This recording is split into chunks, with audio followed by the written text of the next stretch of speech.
जय हिंद। Welcome back to your channel R S education 91। दोस्तों, आज हम लोग बायोलॉजी के इम्पोर्टेंट चैप्टर सेल को पढ़ेंगे, जो कि आज हमारा पहला चैप्टर भी होगा।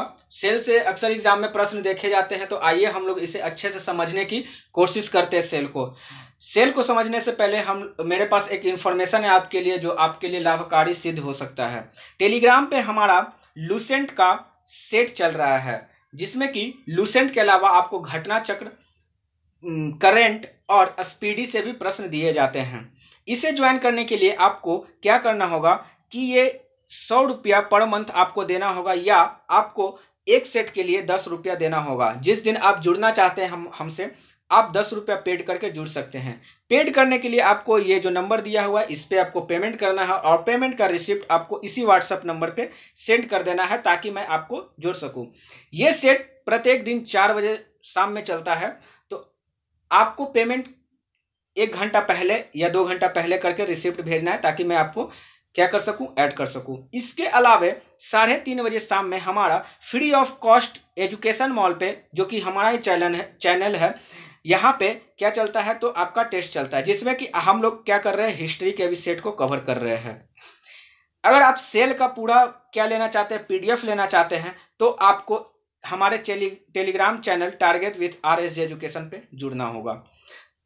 अच्छा, और ये पेड वाला जो है कि कोर्स अभी चालू ही है, और ये स्टार्टिंग इसका 15/6 से हो गया था।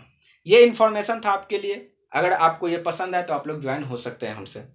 चलिए आते हैं हम लोग नेक्स्ट अपने सेल पे। हमारा आज सेल पढ़ने का मन है, हम लोग आज सेल पढ़ेंगे। सेल होता क्या है, ये पहले हम लोग समझ लेते हैं। सेल क्या है, कोशिका क्या है? ये जीव जंतु में पाई जाने वाली एक ऐसा क्या बोलते हैं कि ऑर्गन है, जो कि प्रत्येक जीव जंतु में ये पाया ही जाता है।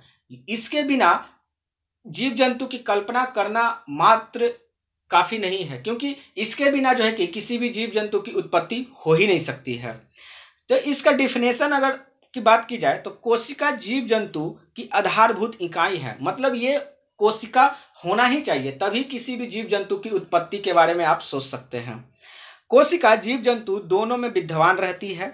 हम कह सकते हैं कि बहुत सारी कोशिका मिलकर हमारे शरीर का निर्माण करते हैं। जैसे मैं आपको बताते चलूं कि एक मतलब कोशिका मिलकर क्या बनाते हैं, टिश्यू बनाते हैं, और टिश्यू से क्या बनता है, हमारा ऑर्गन बनता है, अंग बनता है। ये हमारे शरीर के निर्माण का ये फंक्शन है, ठीक है। कोशिका की खोज की बात की जाए तो 1965 में रॉबर्ट हुक नामक वैज्ञानिक ने कोशिका की खोज की थी, जो कि एक ब्रिटिश वैज्ञानिक हैं। और इन्होंने कोशिका की खोज क्या किया, तो कोशिका तो खोजा, लेकिन इन्होंने मृत कोशिका खोजा, अर्थात डेड सेल को खोजा। लेकिन वही एग्जामिनर आपसे क्वेश्चन पूछता है कि जीवित कोशिका की खोज किसने किया, तो आपको याद रखना है ल्यूवेनहॉक के बारे में। ल्यूवेनहॉक ने जीवित कोशिका की खोज की थी, और ये 1674 ईस्वी में इन्होंने क्या किया था, ल्यूवेनहॉक ने जीवित कोशिका को खोजा था। अब कोशिका के अंदर एक होता है केंद्रक, जिससे कि हम लोग न्यूक्लियस बोलते हैं, तो इसकी खोज आपको रॉबर्ट ब्राउन ने 1831 ईस्वी में किया था। ये कुछ खोज थे जो कि अक्सर एग्जाम में पूछे जाते हैं। अब प्रश्न ये है कि हमें याद कैसे रहेगा, तो देखिए मैं थोड़ा सा आपको ट्रिक नहीं, बस मैं जैसे याद किया हूं मैं आपको समझाने की कोशिश करता हूं। मैंने बोला कि मृत कोशिका की खोज किसने किया, तो रॉबर्ट हुक ने। तो हम आपको पता है कि हमारा शरीर जो है कि प्रत्येक कोशिका के मिलने से बना है। तो अगर मैं ये कोशिका लेता हूं, तो यहाँ से अगर ये मेरा शरीर है, और यहाँ से मुझे कोशिका, ये बिंदु जो आप देख रहे हैं, ये कोशिका है। तो अब मुझे इस कोशिका को निकालना है, तो हम किस चीज से निकालेंगे, तो हुक से निकालेंगे। किस चीज से निकालेंगे, हुक से निकालेंगे। तो हुक से निकाले तो निकला क्या, डेड सेल, है ना, डेड सेल निकला। क्योंकि हम कोशिका क्यों निकालेंगे अपने शरीर से, क्योंकि वो खराब हो गया, इसीलिए हम लोग निकाले। तो क्या हो गया, कोशिका डेड हो गया, इसीलिए हम लोग हुक से निकाले। अब जीवित कोशिका को कैसे निकालेंगे, तो जीवित कोशिका, ये मेरा शरीर है, ये मेरा कोशिका है। अब ल्यूवेनहॉक ने इसे जीवित कोशिकाओं को निकाला था। तो इन्होंने किस लिए निकाला, तो इन्होंने क्या हॉक के निकाला। हॉक जैसे बोलते हैं ना, किसी भी चीज को ठंडा करने के लिए, जैसे खाना खा रहे हैं तो खाना को ठंडा करने के लिए क्या बोलते हैं कि थोड़ा सा हॉक देते हैं, थोड़ा ठंडा हो जाएगा। तो इसीलिए इन्होंने कोशिका को हॉक के निकाला। तो आप लोग ऐसे याद रख सकते हैं कि जीवित कोशिका को हॉक के निकाला गया। केंद्रक की बात की जाए तो इसे रॉबर्ट ब्राउन ने किया था, है ना, ये आपको याद रखना है। चलिए आगे बढ़ते हैं। आगे है हमारा कि एक वैज्ञानिक हुए, जर्मन वैज्ञानिक, जिनका नाम स्लाइडन एवं स्वॉन हुआ। उन्होंने 1839 ईस्वी में कोशिका सिद्धांत दिया, अर्थात कोशिका थ्योरी दिया।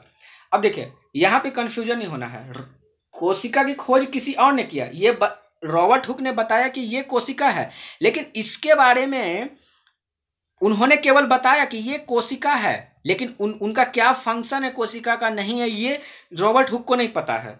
लेकिन इसके बारे में मतलब कोशिका के विस्तृत रूप से चर्चा किसने किया है, तो कोशिका ये आपके स्लाइडन एवं श्वान ने किया है विस्तृत रूप से चर्चा। उन्होंने बताया कि ठीक है महाशय, मतलब ये रॉबर्ट हुक जी, आपने बता तो दिया कि ये कोशिका है, लेकिन ये कोशिका का काम क्या है ये आप नहीं बताए हैं। तो इसे स्लाइडन एवं श्वान ने बताया कि ये कोशिका का काम क्या है। तो इन्होंने ये 4 चीज के बारे में बताया है। इन्होंने बताया कि कोशिका जो है कि शरीर जो है कोशिकाओं से बना है।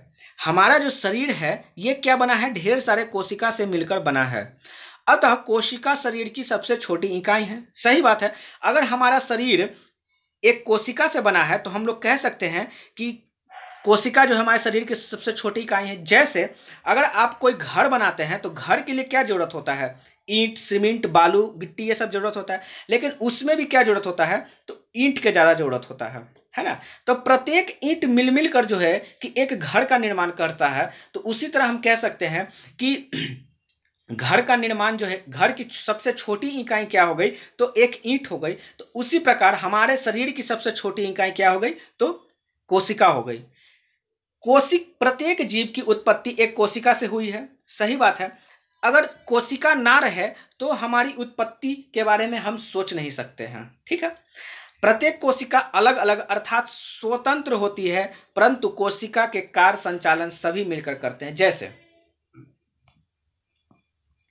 इन्होंने बोला कि प्रत्येक कोशिका जो है कि अलग अलग होती है, जैसे ये सारे कोशिका अलग अलग है ना, लेकिन इनका यह कहना है कि परंतु कोशिका के कार्य संचालन सभी मिलकर करते हैं। अब कोशिका का काम है शरीर को निर्माण करना, तो ये सारे इकट्ठा होकर ही ना हमारा शरीर बना है। तो बस यही कहना है कि सब कोशिका अलग अलग है ना, सब ढेर सारे कोशिका हैं, बहुत अलग अलग कोशिका हैं, लेकिन इनका कार्य जो है कि ये सभी मिलजुल कर करते हैं, तभी तो हमारे शरीर का। अगर इनमें से एक कोशिका बोले कि ना हम शरीर का निर्माण नहीं करेंगे, तो क्या हो पाएगा, नहीं हो पाएगा, है ना। तो यही इनका कहना था कि बहुत सारे कोशिका हैं, वो सारे स्वतंत्र है, सब फ्रीडम है, लेकिन काम अगर करने की बात आती है तो सारे मिलकर काम करते हैं।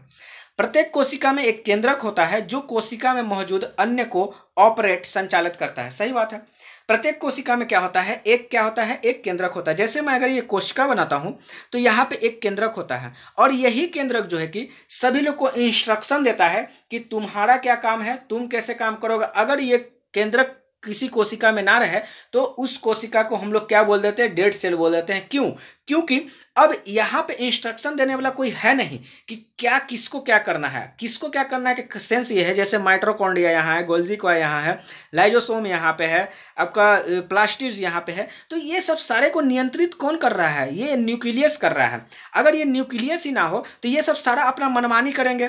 लाइजोसोम का काम है अपने आप को फाड़ देना, ये अपने आप को फाड़ देगा, लो भैया पूरा कोशिका खत्म हो गया, है ना। तो इसीलिए कोशिका में केंद्रक होता है, यही सबको क्या करता है, तो इंस्ट्रक्शन देता है कि तुम्हें क्या क्या काम करना है। सबका काम इस कोशिका ने बांट रखा है। तो यही हमारे स्लाइडन एवं स्वॉन जी बता रहे हैं। ठीक है, आगे चलते हैं। तो आगे क्या है, कोशिका एक तरल गाठ पदार्थ है में मौजूद है। सभी जैविक क्रियाएं इसके द्रव के अंदर होता है। इसका 80% भाग जल का बना होता है। यह 2 प्रकार के होते हैं, कोशिका द्रव और केंद्र का द्रव, साइटोप्लाज्म और फिर न्यूक्लियोप्लाज्म। अब ये क्या कह रहा है, ये समझिए। ये मैंने कोशिका बनाया, ठीक है। कोशिका तो होता है बहुत छोटा, जो कि माइक्रोस्कोप से देखने पे पता चलता है, लेकिन आपको समझने के लिए मैंने एक कोशिका का निर्माण कर दिया। इसके अंदर मैंने क्या बना दिया, केंद्रक बना दिया। फिर क्या बनाया, ये जो द्रव की बात कर रहा था, तो ये मैंने द्रव बना दिया। ये ढेर सारा क्या हो गया, द्रव हो गया, जो कि पीछे लिखा हुआ था। ठीक है, अब मैंने क्या बना दिया, अब देखिए ये बना दिया मैंने, लाइजोसोम बना दिया, ये मैंने माइटोकॉन्ड्रिया बना दिया, ये मैंने गोल्जी कॉय बना दिया, ये मैंने राइबोसोम बना दिया, ये मैंने प्लास्टिड बना दिया, ये मैंने क्या क्लोरोफिल बना दिया, ये सब सारे चीज मैंने बना दिया।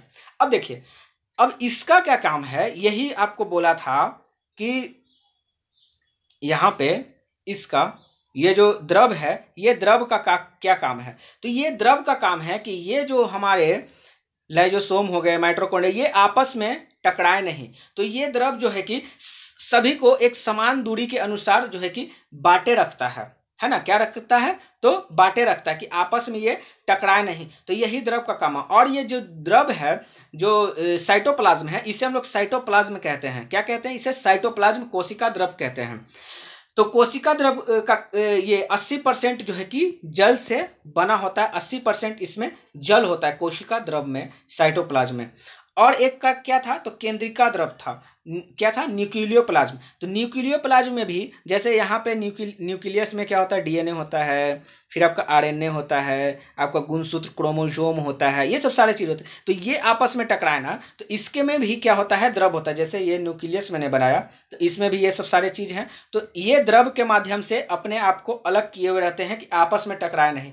तो वही चीज वहां पे बोला गया था, ठीक है ना, यही चीज यहाँ पे बोला गया था। चलिए अब आगे बढ़ते हैं, कोशिका के आकार की बात कर लेते हैं।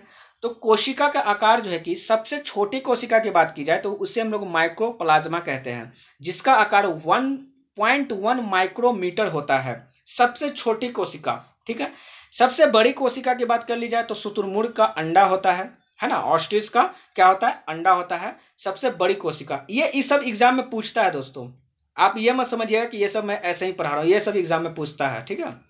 अगर मानव में बात कर ली जाए कि मानव में सबसे छोटी कोशिका कौन सी है, तो मेल का स्पर्म शुक्राणु होता है। और अगर फीमेल में बात की जाए तो ओवम होता है, अंडाणु होता है, ठीक है। और मानव शरीर की सबसे लंबी कोशिका की बात की जाए तो वो तंत्रिका कोशिका, नर्वस सिस्टम होता है, ठीक है, नर्वस सेल होता है क्या। और नर्वस सेल हमारा कहाँ होता है, तो क्या होता है, ब्रेन में होता है, जो कि क्या होता है, सेल डिवीजन इसमें नहीं हो पाता है ब्रेन में। ये आपको सारे बात पता होना चाहिए, ठीक है। चलिए आगे बढ़ते हैं। आगे क्या है कि ऐसे कई जीव है जो दो प्रकार के होते हैं। मतलब कहने का क्या मतलब हो गया कि ऐसे दो जीव है जो दो प्रकार के होते हैं, जो कि एक कोशिकीय यूनिसेक्युलर होते हैं और एक बहुकोशिकीय होते हैं। ये क्या, तो ये क्या है, तो ये चीज है कि यूनिसेक्युलर ऐसे जीव को हम लोग बोलते हैं जो एक ही कोशिका से मिलकर बना है। क्या बना है, एक ही कोशिका में। जैसे कि मैंने आपको पिछले क्या बता रहा था, अभी मैंने थोड़ी देर आपको पहले बताया कि हमारा जो है कि शरीर का निर्माण बहुत सारे कोशिका से मिलके हुआ है ना। तो बहुत सारे कोशिका से मिलके हुआ है, ये मैंने आपको बताया। लेकिन मैंने आपको यहाँ बता रहा हूँ कि एक कोशिका से मिलकर निर्माण होता है, उससे हम लोग यूनिसेक्युलर करते हैं। तो इसमें कौन कौन आएंगे, इसमें अबीमा आएगा, पैरामीशियम आएगा, युगलीना आएगा और इत्यादि आएंगे। तो ये लोग जो है, अमीबा हो गया, पैरामीशियम, ये सब एक सेल के बने होते हैं। ये केवल इनमें एक सेल होता है ना, ये इनमें केवल एक सेल होता है, ये एक सेल से ही बन के निर्मित होते हैं। जबकि हम मल्टी सेकुलर की बात करें तो ये बहुत सारे सेल से मिलकर बने होते हैं। जैसे कि हम लोग, जीव जंतु, पेड़ पौधे, ये सब बहुत सारे सेल से मिलकर बने होते हैं, इसीलिए इसे मल्टी सेकुलर कहते हैं। तो आप लोग समझ गए। आपसे कोई एग्जामिनर पूछेगा यूनिसेकुलर किसे कहते हैं, तो आपको बताना है कि जो एक सेल से बना है, मल्टी सेकुलर जो बहुत सारे सेल से मिलकर बना है, उसे हम लोग मल्टी सेकुलर कहते हैं, ठीक है। चलिए अब कोशिका की संरचना की बात कर लें। कोशिका की संरचना की बात कर लें तो ये बहुत सारे फॉर्म में आते हैं। जैसे गोल भी हो सकते हैं, लंबा भी हो सकता है, चपटा भी हो सकता है, स्पाइरल भी हो सकता है, इत्यादि कुछ भी हो सकता है। जैसे हम लोग में गोल हो गया। अब किसी के शरीर के जैसे अमीबा, तो अमीबा में कैसा सेल हो जाएगा, उसमें एक ही सेल है तो वो लंबा सेल हो जाएगा। तो ऐसे मतलब शरीर के बनावट से भी जो है कि कोशिका का एक मतलब ये क्या कह सकते हैं कि हम लोग एक अनुमान लगा सकते हैं। अब कोशिका की बात करें तो कोशिका दो प्रकार के होते हैं, प्रोकैरियोटिक और यूकैरियोटिक। अब प्रश्न ये है कि प्रोकैरियोटिक क्या है और यूकैरियोटिक क्या है। तो प्रोकैरियोटिक में वो जीव आते हैं जो बहुत ही छोटे होते हैं, जिससे कि हम लोग सूक्ष्म माइक्रोस्कोप से भी जो है कि हम लोग इसे नहीं देख पाते, उससे हम लोग प्रोकैरियोटिक में काउंट करते हैं। जैसे बैक्टीरिया हो गया, साइनोबैक्टीरिया हो गया, नीलहरी शैवाल हो गया, ये सब क्या है, प्रोकैरियोटिक सेल हैं, जो कि बहुत ही छोटे होते हैं। इतने छोटे होते हैं कि हम लोग माइक्रोस्कोप से भी देखने पे हम लोग को पता नहीं चलता। जैसे आपने कभी देखा है, कहते हैं ना कि पानी में बैक्टीरिया है ना, तो नग्न आंखों से देख पाते हैं पानी में बैक्टीरिया है? नहीं, उसे माइक्रोस्कोप से देखने के बाद भी जो है कि बहुत दिक्कत से ये पता चल पाता है कि इसमें बैक्टीरिया है। तो ऐसे सेल को हम लोग क्या कहते हैं? प्रोकैरियोटिक सेल कहते हैं। यूकैरियोटिक सेल किसे कहते हैं? तो जिसमें कोशिका बड़ी होती है, जो कि माइक्रोस्कोप से आसानी से देखा जा सकता है, उससे हम लोग क्या बोलते हैं? यूकैरियोटिक बोलते हैं। जैसे पेड़ पौधा, मानव, जानवर, ऐसे आप लोग याद रख सकते हैं। जैसे कि यूकैरियोटिक क्या होता है? यूकैरियोटिक, यू यू यू मतलब क्या? तुम, मतलब यू किसे हम लोग बोलते हैं? तुम, जिसे हम लोग देख पाते हैं, आसानी से देख पाते हैं। तो you you you you you मतलब क्या? कि जिसे हम लोग आसानी से देख पाते हैं, ये सब सारे क्या हैं? यूकैरियोटिक है। और जो जिसे आसानी से नहीं देख पाते उसे हम लोग क्या बोलते हैं? तो प्रोकैरियोटिक बोलते हैं। तो आई होप कि आपको यहाँ तक समझ में आया है। हाँ, समझ में आया है तो आपको क्या करना है? लाइक करना है और शेयर करना है। ये चैप्टर अभी खत्म नहीं हुआ है, ये आगे भी ये चैप्टर आएगा। 2-3 पार्ट में इस चैप्टर को बनाया जाएगा, ताकि आप लोग को किसी भी प्रकार का जो है कि मस्तिष्क पे लोड ना पड़े, आप लोग आसानी से हर चीज़ को समझ पाएं। तो चलिए मिलते हैं हम लोग नेक्स्ट क्लास में। तब तक अपना ख्याल रखें, अपने परिवार का ख्याल रखें। धन्यवाद। जय हिंद।